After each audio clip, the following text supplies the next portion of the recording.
Depuis 2010, vous avez 2 ou 3 enquêtes INSEE et on s'aperçoit qu'en réalité, si on raisonne en pourcentage, alors on m'objectera que tout dépend de la taille de l'entreprise, on est aux alentours de 2 ou 3%, ce qui n'est pas énorme et c'est même moins que d'autres pays d'Europe. Qui plus est, nous délocalisons assez peu en Chine, nous délocalisons plutôt à l'intérieur de l'Europe. Alors vous me direz, mais comment expliquer ce contraste entre la réalité statistique finalement assez mesurée et l'audience médiatique? Mais c'est assez compréhensible. Lorsque vous délocalisez, vous fermez une usine dans un bassin d'emploi local. Et on peut comprendre que localement, c'est un drame pour l'emploi. Mais si on raisonne au niveau macroéconomique, on s'aperçoit qu'en réalité, la France n'est pas désindustrialisée parce qu'elle a délocalisé. Il y a bien d'autres facteurs qui expliquent le déclin français. Ce qui veut dire que... Bonne question, mauvaise réponse, c'est ça? Oui, ce qui veut dire que si on a peu délocalisé, à nouveau, ne rêvons pas, il n'y aura pas de grand soir des relocalisations. Il y aura quelques relocalisations, peut-être pas d'ailleurs en France, mais plutôt dans d'autres pays d'Europe. Vous savez, en plus, la souveraineté économique, c'est très important, Pascal.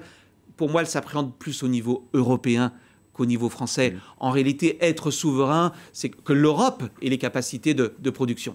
Vous avez un exemple qui a été très emblématique autour de Béthune, la fermeture de Bridgestone. On a très peu évoqué la création d'une usine avec quelques centaines d'employés, pas très loin, je crois une vingtaine de kilomètres, hein, un peu de choses près, sur des batteries électriques. Comment se fait-il que y ait une telle comment dire, dissonance sur l'écho? Je comprends parfaitement, une usine ferme, évidemment ça se voit. Enfin, une usine ouvre, j'ai envie de vous dire, ça se voit aussi, non? Oui, c'est Frédéric Bastiat, hein, il y a le visible et l'invisible. Quand vous détruisez des emplois, et c'est grave, hein, on ne va pas minorer la détresse de ceux qui ont perdu leur emploi. Mais en effet, vous avez raison, on a tendance à plus voir ce qui ferme que ce qui ouvre. L'économie, heureusement ou malheureusement, mais c'est comme ça. C'est un processus de destruction créatrice. Et vous le savez, souvent, c'est mal compris. On dit que les économistes n'ont pas de cœur.